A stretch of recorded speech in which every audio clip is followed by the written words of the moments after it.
हमारे इस चैनल मैथिली गंगा को लाल बटन दबाकर सब्सक्राइब करें व घंटी के निशान का बटन दबाएं ताकि सभी नए वीडियो आप तक तुरंत पहुंचे बिल्कुल मुफ्त।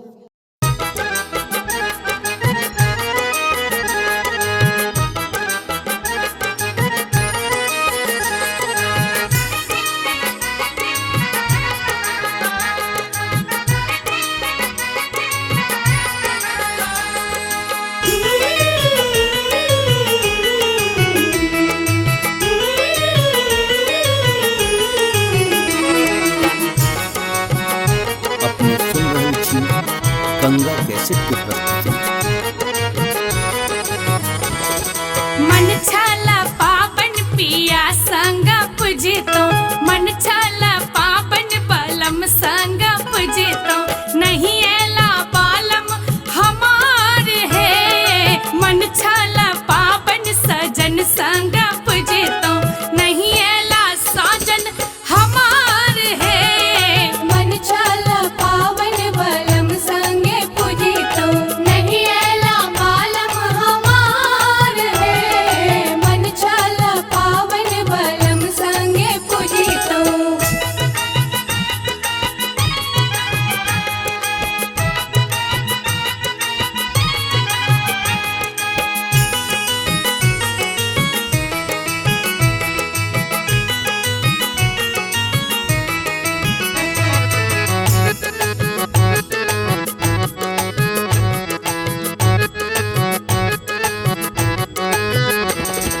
सासुनी दरदी दर्दों ने जनलन, दर्दों ने जनलन, दर्दों ने जनलन। हाँ सासुनी दरदी दर्दों ने जनलन, नहीं मोरा डाला सजा का पठोलन, नहीं मोरा डाला सजा का पठोलन, नहीं मोरा डाला सजा का पठोलन। मन छाला पावन सजन संग पूजे तो, मन छाला पावन बलम संग पूजे तो, नहीं एला साजन हमार है। मन छाला पावन बलम संग पूजे तो, नहीं एला बालम हमार है। मन छाला पावन बलम संग पूजे तो।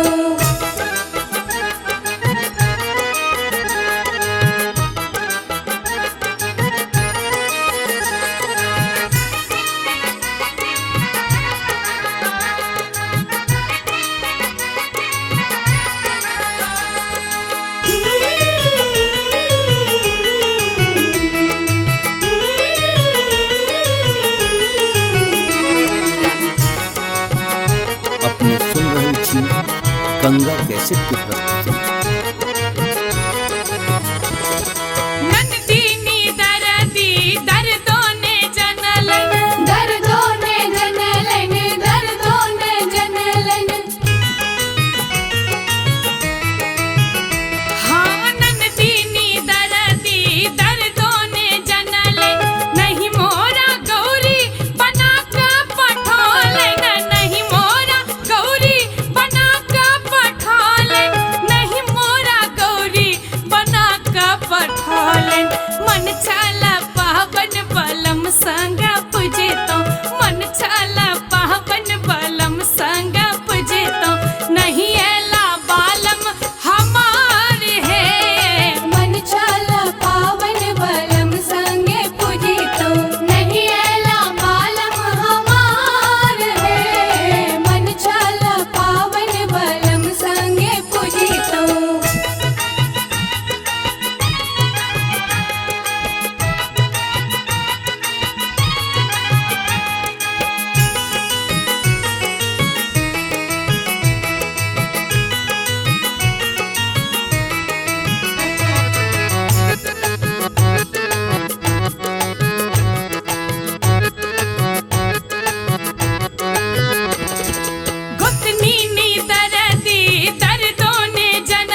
पिया संग पूजितो मन छाला पावन बलम संग पूजितो नहीं एला साजन हमार है मन छाला पावन बलम संगे पूजितो नहीं एला बालम हमार है मन छाला पावन बलम संगे पूजितो मन छाला पावन पिया संग पूजितो मन छाला पावन बलम संग पूजितो नहीं एला बालम हमार है मन छाला पावन सजन संग पूजितो नहीं एला साजन हमार है मन छाला पावन बलम संगे पूजितो नहीं एला बालम हमार है मन छाला पावन बलम संगे पूजितो।